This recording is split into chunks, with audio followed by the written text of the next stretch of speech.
Good morning, students. Today we are going to learn a poem written by Robert Frost. The poem is Dust of Snow. Robert Frost is one of the greatest American poets. He is known for his realistic depictions of nature and rural life. The only poet to receive 4 Pulitzer Prize for poetry. His list of awards also include the Congressional Gold Medal in 1960 for his poetic works. On 22nd July 1961, Frost was named Poet Laureate of Vermont.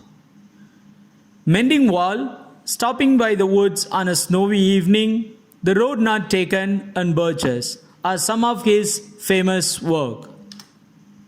The way a crow shook down on me the dust of snow from a hemlock tree has given my heart a change of mood and saved some part of a day I had rued. The theme of the poem is, according to the poet, nature is a perennial source of joy.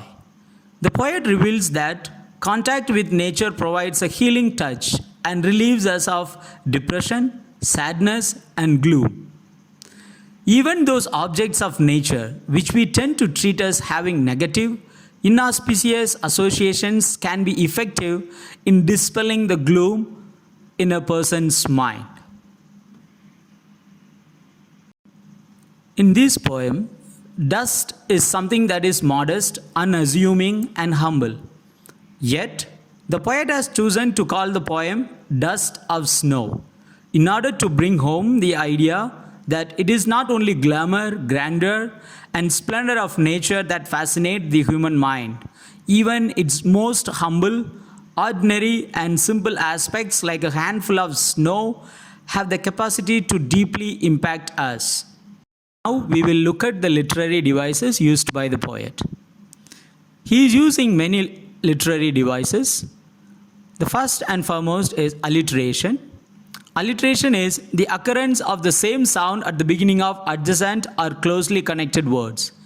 It creates musical effect and enhances the pleasure of reading a literary work. Another literary device what he uses is symbolism. The use of symbols to signify ideas and qualities by giving them symbolic meanings that are different from their literal sense. Here in this poem, for example, a crow. A crow to a person, it symbolizes ugly or inauspicious. And the next one is the hemlock tree, a poisonous, and which is related to death. And the symbol, the dust of snow, it speaks about hardship and again winter being a symbol of death. Enjambment, it refers to the practice of running lines from one to the next without using any kind of punctuation marks to indicate a pause. If you observe the poem, the poet uses 2 stanzas with only one punctuation mark, full stop at the end. So technically speaking, he uses only 1 sentences to convey 2 stanzas. So these kind of techniques is called enjambment. The next one is imagery. The mental pictures are images which are evoked in the minds of the readers through the words in literary work. That is called imagery. It makes a poem graphic and more appealing. For example, here, dust of snow. So you could imagine the winter landscape and a crow perched on the tree, which again can be visualized in your mind. And a lonely traveler, the poet himself. So these are all the images he uses in his poem. Through this poem, the poet teaches a lesson to the world. He says everyone to see brightness amidst gloom. Here the crow is one of the ugliest of birds and the hemlock tree is one of the deadliest of trees. Even it killed Socrates, the great minds.